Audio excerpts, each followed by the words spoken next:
الحمد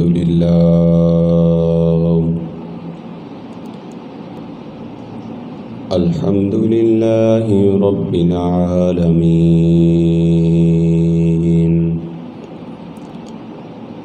والصلاة والسلام على سيد الأنبياء والمرسلين.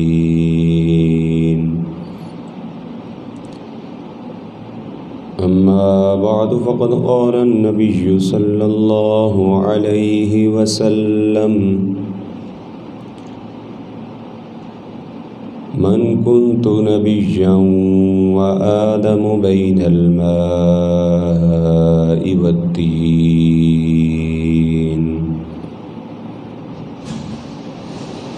أجمل الأجملين وأكمل الأكملين سيدنا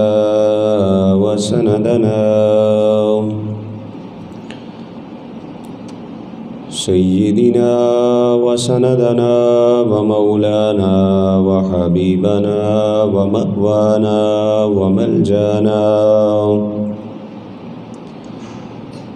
وهادينا ومرشدنا وغوثنا وغياثنا ومغيثنا ومعيننا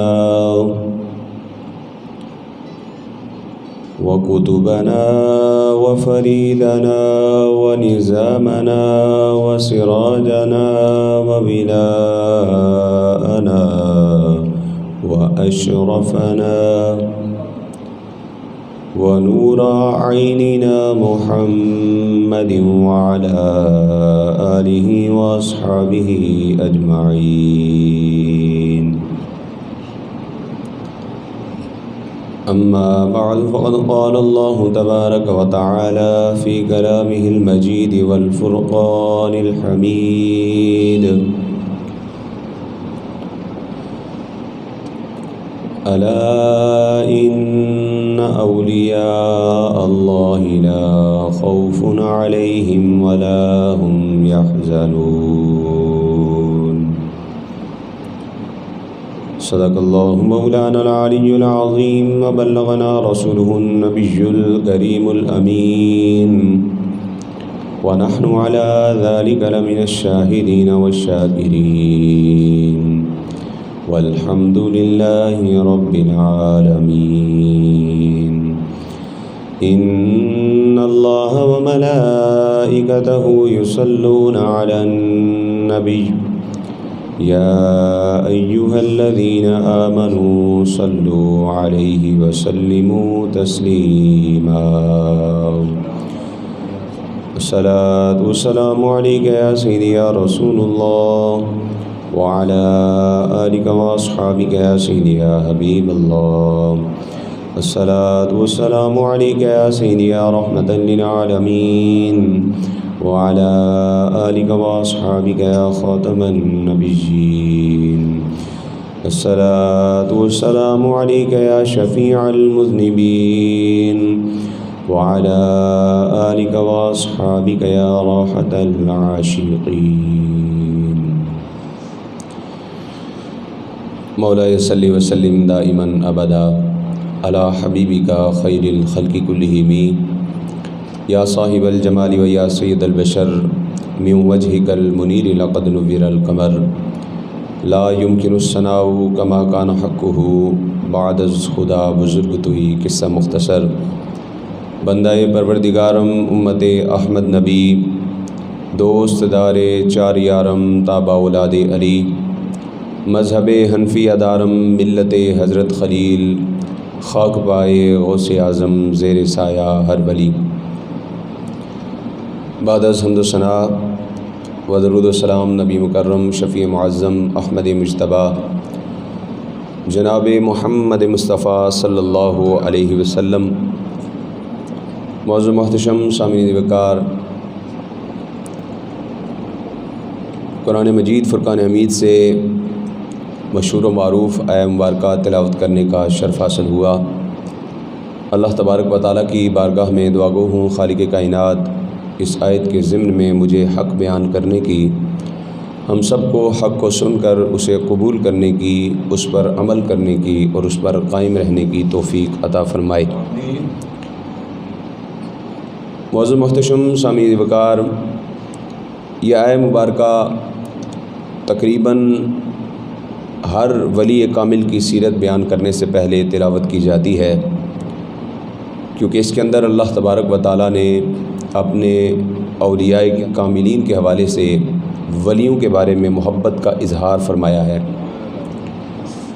آج جس ہستی کا تذکرہ نور کرنے کی سعادت حاصل کرنے جا رہے ہیں، وہ مبارک اور مطہر ہستی حضرت سیدنا عمر بن عبدالعزیز رحمۃ اللہ تعالی علیہ کی ہستی ہے۔ یہ وہ شخصیت ہیں کہ جنہوں نے اپنے 2.5 سالہ دور حکومت کے اندر حضور کے وصال کے 90 سال بعد، تقریباً 1 صدی کے بعد، انہوں نے خلافت راشدہ کی یادوں کو تازہ کر دیا۔ ایسا نظام عدل قائم کیا کہ لوگ زکوٰۃ لے کر 8 صوبوں تک گھومتے رہتے اور ان کو کوئی زکوٰۃ لینے والا نہیں ملتا تھا۔ ایسا انہوں نے عدل و انصاف کے ذریعے سے نظام حکومت قائم کیا۔ ان کے والد کا نام عبدالعزیز تھا اور وہ مصر کے اندر بعض روایات میں ہے تجارت کرتے تھے، بعض میں ہے کہ گورنر مقرر کیے گئے تھے۔ اور حضرت عمر بن عبدالعزیز رحمۃ اللہ تعالی علیہ کو ان کے والد نے مدینہ طیبہ میں دین کی تعلیم حاصل کرنے کے لیے چھوڑا ہوا تھا، اور جو بڑے بڑے محدثین اس وقت مدینہ طیبہ میں دین کی تعلیم دینے والے تھے، ان سے گزارش کی گئی تھی کہ آپ ہمارے بچے کی تعلیم و تربیت کریں۔ اور 10-12 سال کی عمر میں والدین نے ان کو مدینہ طیبہ، کہاں مصر اور کہاں مدینہ طیبہ، اتنے میلوں دور انہوں نے دین کی تعلیم کے لیے اپنے بچے کو چھوڑا، اور ان والدین نے اپنے بچوں کو کی صحیح تربیت کی ہے تو آج امت کو ایسے حکمران نصیب ہوئے کہ جن کا تذکرہ کر کے آج ہم بھی اپنے دلوں کو قرار بخشتے ہیں، اور ان کی سیرت پر عمل کر کے آج ہمارے حکمران بھی بہترین نظام عدل قائم کر سکتے ہیں۔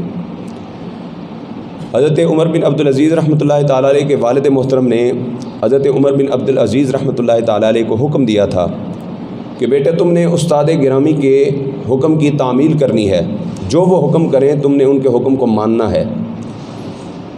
استاد گرامی حضرت صالح بن کیسان رحمۃ اللہ تعالی علیہ یہ مدینہ طیبہ کے اندر نماز پڑھایا کرتے تھے۔ انہوں نے حکم دیا کہ بیٹے تم نے 5 نمازیں با جماعت ادا کرنی ہیں، 5 کی 5 نمازیں میرے پیچھے با جماعت تم نے ادا کرنی ہیں۔ ایک دن نماز عصر کا وقت تھا، اور استاد محترم نے جب سلام پھیرا نماز عصر کا، تو جو پیچھے باقی نماز پڑھنے والے نمازی کھڑے ہوتے ہیں ان میں حضرت عمر بن عبدالعزیز بھی کھڑے تھے۔ ان کی 2 رکعتیں رہ گئی تھیں، 2 رکعتیں تاخیر سے آئے، 2 رکعتیں باقی پڑھیں، اور ادا کرنے کے بعد جب نماز ختم ہوئی تمام لوگ چلے گئے تو استاد محترم نے حضرت عمر بن عبدالعزیز رحمۃ اللہ تعالی علیہ کو بلایا، بیٹا ادھر آؤ میرے پاس، کیا وجہ ہے کہ آج تمہاری 2 رکعتیں لیٹ ہوئی ہیں، تم نے تاخیر سے کھڑے ہو کر پڑھی ہیں، آخر کیا وجہ ہے، تم کیوں تاخیر سے پہنچے ہو؟ تو حضرت عمر بن عبدالعزیز رحمۃ اللہ تعالی علیہ نے عرض کی، استاد گرامی میں آئینے کے سامنے کھڑا تھا اور کنگھی لے کر اپنے بال سنوار رہا تھا، اور بال سنوارتے سنوارتے مجھے خیال نہ رہا اور میں اسی میں مصروف رہا، اور جب میں مسجد میں پہنچا تو 2 رکعتیں میری قضا ہو چکی تھیں، اور 2 رکعتیں میں نے نماز کے اندر ادا کی ہیں، نماز کے ساتھ ادا کی ہیں۔ تو استاد محترم نے اسی وقت کاغذ لیا، قلم لیا، خط لکھا ان کے والد کے نام، حضرت عبدالعزیز کے نام، خط لکھا کہ تمہارے بیٹے نے آج اپنی زلفیں سنوارنے کے چکر میں 2 رکعتیں تاخیر سے ادا کی ہیں، 2 رکعتیں جماعت کے ساتھ نہیں پڑھیں۔ خط والد صاحب کے پاس پہنچا تو چاہیے تو تھا کہ والد صاحب دیکھ کے ہنس جاتے، مسکرا جاتے، بھئی مولوی صاحب کس چکر میں پڑے ہوئے ہیں، اور 2 رکعتیں تو چھوٹی ہیں، نماز نہیں چھوڑی، جماعت سے صرف تاخیر ہوئے۔ تو والد کو چاہیے تھا کہ وہ مسکرا دیتے، بھئی علامہ صاحب یہ کس چکر میں پڑ گئے ہیں، لیکن والد نے فوراً وہاں سے ایک شخص کو 100 دینار دے کر روانہ کیا مصر سے۔ وہ شخص مدینہ طیبہ میں پہنچا، حضرت عمر بن عبدالعزیز رحمۃ اللہ تعالی علیہ کو اٹھایا اور اٹھا کر سیدھا نائی کے پاس، حجام کے پاس لے کر گیا اور کہا کہ اس کے بال اتار دو، ٹن کر دو۔ حضرت عمر بن عبدالعزیز رحمۃ اللہ تعالی علیہ عرض کرنے لگے، کیا ہوا ہے، وجہ کیا ہے، کیوں میرے بال اتروائے جا رہے ہیں؟ بچوں کو بال کتنے پسند ہوتے ہیں، میرے بال کیوں اتروائے جا رہے ہیں؟ کہا تیرے والد نے مصر سے میلوں کا سفر دور طے کروا کے مجھے 100 دینار دے کر صرف اس لیے بھیجا ہے کہ میں تیری یہ زلفیں اتروا دوں۔ کہا ہے کہ جن زلفوں کی وجہ سے میرے بیٹے کی 2 رکعتیں جماعت سے ترک ہوئی ہیں ان زلفوں کو اتروا دیا جائے۔ آج امت کے اندر کہاں ایسے والدین ہیں کہ جو بچوں کو اس وجہ سے سرزنش کریں کہ وہ نماز نہیں پڑھتے، کہاں جماعت کے ساتھ پڑھنا اور کہاں بالکل ہی نماز نہ پڑھنا۔ اس لیے آج کے والدین کو بھی اگر حضرت سیدنا عمر بن عبدالعزیز رحمۃ اللہ تعالیٰ علیہ کی سیرت پر چلتے ہوئے اپنے بچوں کو اس وجہ سے سزا دیں، اس وجہ سے ان کی سرزنش کریں کہ وہ نماز میں وقت پر نہیں پہنچتے، تو انشاءاللہ ہمارے آنے والا معاشرہ جو ہے وہ بالکل سیرت طیبہ پر عمل کرنے والا معاشرہ بن جائے گا۔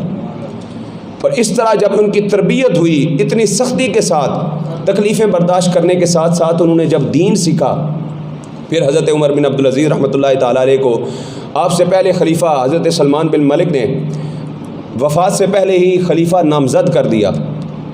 ابھی ان کو دفنانے سے فرصت ہی نہیں ملی تھی، حضرت عمر بن عبدالعزیز کو فارغ ہی نہیں ہوئے تھے، ابھی دفنا کر کے سواریوں کی گنگرج کی آواز سنائی دی۔ تو آپ نے پوچھا کہ یہ کیا وجہ ہے، کس چیز کی آواز ہے؟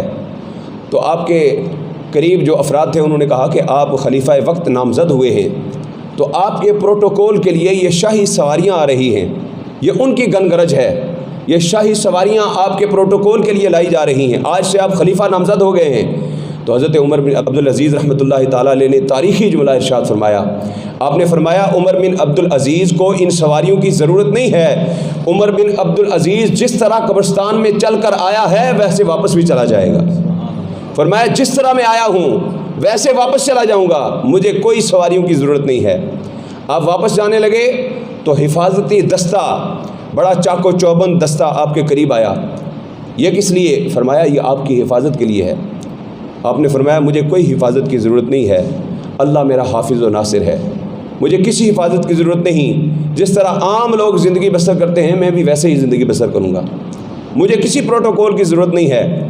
مسجد کے اندر پہنچے، اعلان کیا گیا، تمام افراد مسجد کے اندر جوک در جوک داخل ہوئے۔ مختصر حمد و ثنا کے بعد آپ نے چھوٹا سا خطبہ پڑھ کے اللہ تبارک و تعالیٰ اس کے رسول کی حمد و ثنا کے بعد آپ نے کہا کہ لوگوں اس وقت تک حاکم وقت کی بات کو تسلیم کیا جائے گا، اس کے حکم کو مانا جائے گا جب تک وہ اللہ اور اس کے رسول کی تابعداری میں رہے گا۔ جب وہ اللہ رسول کا نافرمان ہو جائے تو اس کی تابعداری کو مسترد کر دینا چاہیے۔ فرمایا جب تک میں اللہ رسول کے حکم کا فرما بردار ہوں تب تک تم بھی میرے فرما بردار رہنا، اور جب میں اللہ رسول کی نافرمانی شروع کر دوں تو تم بھی میری نافرمانی شروع کر دینا۔ اور آپ نے احتساب دوسروں سے شروع نہیں کیا، اپنے گھر سے، اپنی ذات سے شروع کیا۔ وہ عمر بن عبدالعزیز رحمۃ اللہ تعالیٰ علیہ جو حکومت ملنے سے پہلے بڑی شان و شوکت کے ساتھ آپ چلا کرتے تھے اور بڑے عمدہ لباس پہنا کرتے تھے، آپ نے خلافت سنبھالتے ہی اپنی ساری جائیداد، اپنی ساری دن دولت جو تھی وہ بیت المال کے اندر آپ نے جمع کروا دی۔ یہاں تک کہ اپنی بیوی سے بھی کہا اپنا سارا مال یا تو بیت المال میں جمع کروا دو یا پھر تمہارا میرا رستہ جدا ہے۔ آپ کی بیوی اندر گئی، سوچے گی کیا کرے گی، تھوڑی دیر کے بعد بیوی واپس آئی تو اپنا سارا زیور اپنے ہاتھ کے اندر پکڑا ہوا تھا اور لا کر عمر بن عبدالعزیز کے قدموں میں رکھ دیا۔ کہا جس طرح میرا شوہر چاہے گا میں ویسے زندگی بسر کرنے کے لیے تیار ہوں۔ اور پھر آپ کے خاندان میں جتنے لوگ بھی حکومتوں کے اندر رہے اور انہوں نے لوگوں کا مال غصب کیا تھا، لوٹا تھا، ان سب سے آپ نے مال لے کر بیت المال میں جمع کروایا۔ اور پھر مال کے ذریعے سے آپ نے اتنا اچھا معاشرہ تشکیل نہیں دیا، مال و دولت کے ذریعے سے معاشرے تشکیل نہیں دیے جاتے، آپ نے عدل و انصاف قائم کیا ہے۔ حضرت عمر بن عبدالعزیز رحمۃ اللہ تعالیٰ علیہ کے دور کے ایک حاکم نے آپ کو خط لکھا کہ حضور بیت المال سے کچھ رقم ہمیں بھیج دیں، ہمارے شہر کی گلیاں بڑی خراب ہیں، بالکل بے رونق سا علاقہ ہے، اور شہر کی جتنی بھی ہماری بلڈنگیں ہیں، گورنمنٹ کی جتنی بھی بلڈنگیں ہیں وہ سب کے سب خستہ حال ہیں، تو ان کی کچھ جو ہے وہ تزئین و آرائش کی جائے، گلیوں کو اچھا کیا جائے، عمارتوں کو اچھا کیا جائے، کچھ بیت المال سے آپ رقم بھیج دیں۔ تو حضرت عمر بن عبدالعزیز رحمۃ اللہ تعالیٰ نے جواب کے اندر لکھا، آپ نے فرمایا تم اپنے علاقے کے اندر اگر تزئین و آرائش کرنا چاہتے ہو تو اپنے علاقے میں عدل و انصاف قائم کر دو، تمہارا علاقہ خوبصورت بن جائے گا۔ اپنے علاقے میں عدل و انصاف قائم کرو، معلوم ہوا کسی بھی علاقے، کسی بھی شہر، کسی بھی محلے کو خوبصورت بنانے کے لیے چوکیدار، پہرے دار کھڑا کرنا ضروری نہیں ہے، بلکہ وہاں پر امن امان قائم کرنا ضروری ہے۔ کسی بھی علاقے کو اینٹوں کے ذریعے سے خوبصورت نہیں بنایا جا سکتا، بلکہ وہاں کے رہنے والوں کو ظلم و ستم سے دور کر کے، ذہنی طور پر ان کی ٹینشنیں ختم کر کے، ذہنی سکون دینے سے معاشرہ خوبصورت تشکیل دیتا ہے۔ اس طرح حضرت عمر بن عبدالعزیز رحمۃ اللہ تعالیٰ علیہ نے سارے معاشرے کے اندر عدل و انصاف اس طرح قائم کیا کہ حکمرانوں کو بھی کہا کہ تم نے بھی عدل و انصاف قائم کرنا ہے۔ پھر ایسے جب حکمران عدل و انصاف قائم کرتے ہیں تو پھر اللہ تبارک و تعالیٰ رحمتوں کا نزول کرتا ہے۔ جہاں حکمران جس ملک کے اندر عدل و انصاف قائم نہ رکھ سکتے ہوں، عدل و انصاف قائم نہ کرتے ہوں، پھر اس ملک کے اندر بے شمار قسم کے بحران آتے ہیں۔ کبھی آٹے کا بحران، کبھی چینی کا بحران، اب پیٹرول کا بحران آیا ہوا ہے۔ اور ہر قسم کے بحران یہ کیوں آتے ہیں؟ اس وجہ سے کہ ملک کے اندر عدل و انصاف کا بول بالا نہیں ہے۔ اور جب عدل و انصاف کا بول بالا ہو جاتا ہے تو وہ عمر بن عبدالعزیز 2.5 سال کے اندر ایسا نظام حکومت قائم کرتے ہیں کہ ملک کو کسی سے چندہ لینے کی ضرورت نہیں پڑتی، بلکہ زکوٰۃ دینے والا زکوٰۃ لے کر 8 صوبوں کے اندر گھومتا ہے، مگر کوئی بھی زکوٰۃ لینے والا نہیں ملتا۔ اس طرح عدل و انصاف انہوں نے قائم کر دیا۔ پھر آپ کو عراق کے گورنر عبدالحمید نے خط لکھا 1 سال کے بعد، جب نظام حکومت بہترین بن گیا اور ہر طرف عدل و انصاف قائم ہو گیا۔ عبدالحمید نے خط لکھا کہ حضور، پورے سال کے جتنے بھی ٹیکسز تھے، جو بھی ہم نے جمع کیا تھا، جتنا بھی مال و متاع پورے ملک کے ٹیکسز وغیرہ ملا کر جمع ہوئے، جو زکوٰۃ کا مال جمع ہوا، وہ زکوٰۃ دینے کے بعد، فقراء کو دینے کے بعد، اب اس میں سے بھی کچھ رقم باقی بچ گئی ہے، بتائیے اس کا کیا کیا جائے؟ تو حضرت عمر بن عبدالعزیز رحمۃ اللہ تعالیٰ علیہ نے جواب کے اندر لکھا، فرمایا جتنے بھی لوگ مقروض ہیں، جو قرضے ادا نہیں کر سکتے، ان تمام کے قرضے ادا کر دیے جائیں۔ پھر جواب ملا، حضور سارے لوگوں کے قرضے بھی دے دیے ہیں، قرضے بھی ادا کر دیے گئے ہیں، پھر بھی مال باقی بچا ہے، پھر بھی پیسے بچے ہیں، اب ان کا کیا کیا جائے؟ تو آپ نے فرمایا پھر پورے ملک کے اندر جتنے بھی نوجوان لڑکے اور لڑکیاں ہیں جو شادی کے قابل ہیں مگر وہ شادی کرنے کی طاقت نہیں رکھتے، ان تمام کی شادیاں کروا دی جائیں۔ پھر جواب آیا، حضور یہ بھی کر دیا، شادیاں بھی ہو گئیں، پھر بھی پیسے بچ گئے ہیں، اب کیا کیا جائے؟ تو آپ نے فرمایا اچھا ایسا کرو کہ جو شوہر اپنی بیوی کا حق مہر ادا کرنا چاہتے ہیں مگر طاقت نہیں رکھتے، یہ بات طاقت رکھنے کی ہے کہ طاقت نہیں رکھتے، ان کا حق مہر ادا کر دو۔ آج ہمارے معاشرے کے اندر عورت چاہے بیوی ہے، چاہے بچی ہے، چاہے بہن ہے، تینوں طرح سے اس کے اوپر ظلم ہوتا ہے۔ اگر بیوی ہے تو حق مہر نہیں دیا جاتا، شوہر معاف کروانے کے چکر میں ہوتا ہے، رکھواتے ہوئے اتنا زیادہ رکھوا دیتے ہیں اپنی طاقت اور توفیق سے اوپر، اور پھر جب دینے کی باری آتی ہے تو پھر آئیں بائیں شائیں ہوتا ہے۔ اگر عورت بیٹی ہے تو وراثت کے اندر اس کا حق نہیں دیا جاتا، حق مار دیا جاتا ہے، اس کو کہا جاتا ہے جہیز کے اندر جو تجھے دے دیا بس وہی تیرا حق ہے، وہی تیری وراثت ہے۔ اگر وہ بہن ہے تو اس کا حصہ نہیں دیا جاتا، اور اگر کہیں معاشرے کے تانوں کی وجہ سے حصہ دینا بھی پڑ جائے تو بہن کو یہ کہہ کے دیتے ہیں آئندہ ساڑے نال منہ نہ لائیں، جب منہ متھا لانا ہی تو پھر حصہ نہیں لینا، یہ کہہ کے اس کو دیا جاتا ہے کہ اگر تو نے حصہ لینا ہے تو پھر ہمارے ساتھ تعلق کوئی نہیں، اور اگر تعلق رکھنا ہے تو پھر حصہ لینے سے انکار کر دو۔ تو تینوں طرح سے ظلم کیا جاتا ہے۔ حضرت عمر بن عبدالعزیز رحمۃ اللہ تعالیٰ نے فرمایا جو حق مہر دینے کی طاقت نہیں رکھتے ان کی طرف سے حق مہر ادا کر دیا جائے۔ پھر عبدالحمید کی طرف سے خط آیا، حضور یہ کام بھی کر دیا ہے، پھر بھی مال و دولت بچا ہوا ہے، بتائیے اب کیا کیا جائے؟ اللہ اکبر، دیکھیں کتنی برکتیں ہیں، کتنے کام ہوئے، نہ کوئی فقیر رہا، نہ کوئی محتاج رہا، نہ زکوٰۃ لینے والا رہا، نہ کوئی غیر شادی شدہ رہا، نہ کوئی حق مہر نہ دینے والا رہا، تمام کے حقوق ادا کر دیے۔ فرمایا اب ایسا کرو کہ جو کسان ہیں ان کو آسان قسطوں کے اوپر قرضہ دے دو کہ وہ زمین کے اندر بیج بوئیں اور زمین کی کاشتکاری کریں۔ آپ کے ذہن کے اندر آ رہا ہوگا کہ اتنی مال و دولت کہاں سے آ گئی کہ پورے ملک کے اندر ایسا نظام، ایسا عدل و انصاف، اتنی برکتیں کہ زکوٰۃ لینے والوں کو بھی زکوٰۃ دے دی، وہ بھی امیر ہو گئے، اب زکوٰۃ لینے والا کوئی نہیں ہے، جو محتاج ہیں ان کی بھی داد رسی کر دی گئی ہے، جو مقروض ہیں ان کا قرضہ بھی ادا کر دیا گیا ہے، جو حق مہر نہیں دے سکتے ان کا حق مہر بھی ادا کر دیا گیا۔ اتنی برکتیں کیسے آ سکتی ہیں؟ تو اس کے لیے عمر بن عبدالعزیز رحمۃ اللہ تعالیٰ علیہ کا ہی ایک واقعہ آپ سنیے۔ بات سمجھ میں آ جائے گی کہ کیسے اللہ تبارک و تعالیٰ برکتوں کا نزول فرماتا ہے۔ حضرت عمر بن عبدالعزیز رحمۃ اللہ تعالیٰ علیہ شام کے وقت گھر میں پہنچے تو اپنی بیوی سے کہا، فاطمہ کیا تمہارے پاس 1 درم ہے؟ کہا آپ کو 1 درم کی کیا ضرورت پڑ گئی؟ تو حضرت عمر بن عبدالعزیز رحمۃ اللہ تعالیٰ علیہ فرمانے لگے کہ میں بازار سے آ رہا تھا تو رستے کے اوپر کھجور کی ایک ریڑھی لگی ہوئی، دکان لگی ہوئی مجھے نظر آئی ہے، تو میرا دل چاہا کہ میں انگور کھا لوں، تو میرا دل چاہا کہ میں انگور کھا لوں، تو لہٰذا اگر تمہارے پاس 1 درم ہے تو مجھے دے دو۔ تو بیوی کہنے لگی، حضور اگر آپ کے پاس نہیں ہے تو میرے پاس کہاں سے ہوں گے؟ اور پھر کہا کہ حضور 1 درم کی بات ہے، آپ امیر المومنین ہیں، خلیفۃ المسلمین ہیں، مسلمانوں کے حاکم ہیں، حاکم وقت ہیں، کیا آپ اتنا بھی حق نہیں رکھتے کہ بیت المال سے 1 درم لے لیں؟ 1 درم آپ لے لیں، اتنا بھی حق نہیں رکھتے؟ سنیے حضرت عمر بن عبدالعزیز کا جواب۔ آج کے حکمرانوں کو اگر اس پر عمل کرنا آ جائے تو پورے ملک کے اندر ہر قسم کی برائیاں ختم ہو سکتی ہیں، ہر قسم کی نحوستیں ختم ہو سکتی ہیں، اور برکتیں ہی برکتیں ہوں گی جب اس بات پر، اس قول پر ہمارے حکمران عمل کریں گے۔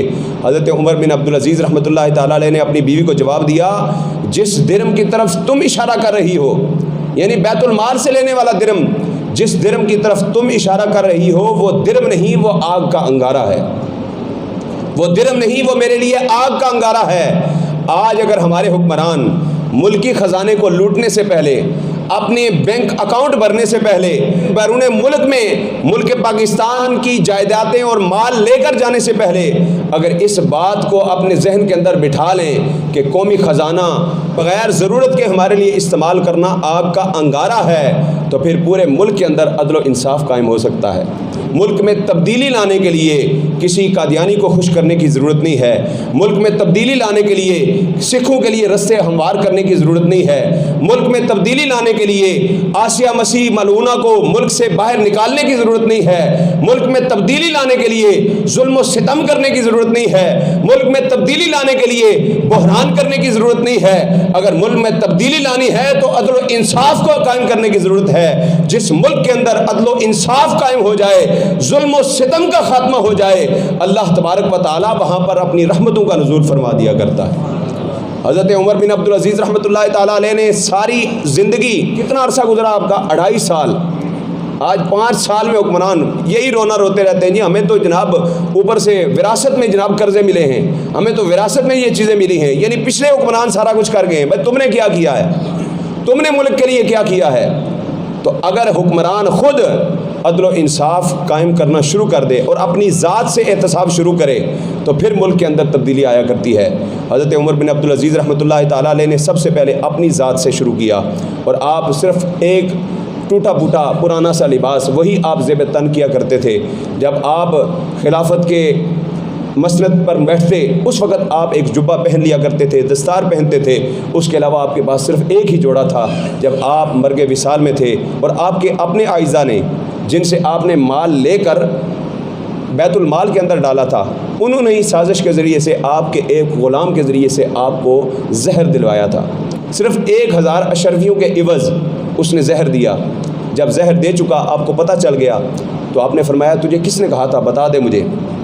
تو اس نے نام بھی بتا دیا کہ فلاں آپ کے عزیز نے مجھے یہ کہا تھا کہ آپ کو 1000 اشرفیوں کے عوض میں زہر دے دوں۔ تو آپ نے کہا کہ وہ کہاں پہ رہیں 1000 اشرفیاں، وہ لے کر آیا۔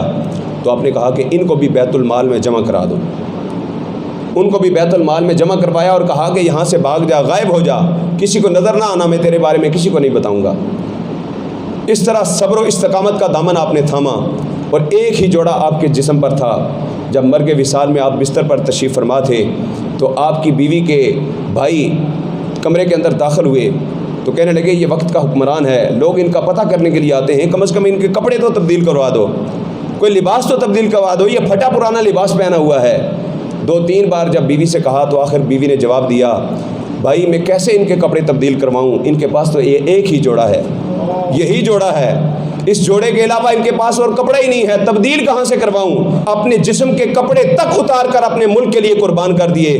پھر اللہ تبارک و تعالیٰ نے ایسی برکتیں عطا فرمائیں کہ لوگ ان کے زمانے کو خلافت راشدہ کا زمانہ کہا کرتے تھے۔ حضرت عمر بن عبدالعزیز رحمۃ اللہ تعالیٰ علیہ، آپ نے سنا ہوگا کچھ دن قبل ان کے مزار پر کچھ لوگوں نے حملہ کیا اور ان کی بیوی کی اور ایک خادم کی قبر جس مزار کے اندر تھی اس کے گنبد کو آگ لگانے کی کوشش کی گئی، آپ کی باقیات کو نقصان پہنچانے کی کوشش کی گئی۔ ہمارے حکمران، ہمارا میڈیا بالکل خاموش رہا۔ جو میڈیا ایک گٹر کا ڈھکن گم ہونے پر گھنٹوں جو ہے وہ بحث کرتا ہے، اس میڈیا کو کوئی نہیں پتا کہ ہمارے اصل ہیرو جو ہیں ان کے حوالے سے عوام کو بتایا جائے کہ ان کے ساتھ کیا ظلم و ستم ہو رہا ہے، اور نہ ہمارے حکمرانوں نے اس حوالے سے کسی نے آواز اٹھائی، کیونکہ کون آواز اٹھائے گا؟ کوئی ان کی سیرت پر چلنے والا ہوگا تو آواز اٹھائے گا۔ ایاک نعبد و ایاک نستعین کی آیتیں پڑھنے سے یا حضرت عمر فاروق رضی اللہ تعالیٰ عنہ کی مثالیں دینے سے کچھ نہیں ہوتا، ان کی سیرت پر عمل کرنے سے نظام عدل قائم ہوتا ہے۔ اللہ تبارک و تعالیٰ جن لوگوں نے ان کے مزار کی، ان کی باقیات کو نقصان پہنچانے کی کوشش کی ہے، اللہ تبارک و تعالیٰ ان کو نیست و نابود فرمائے۔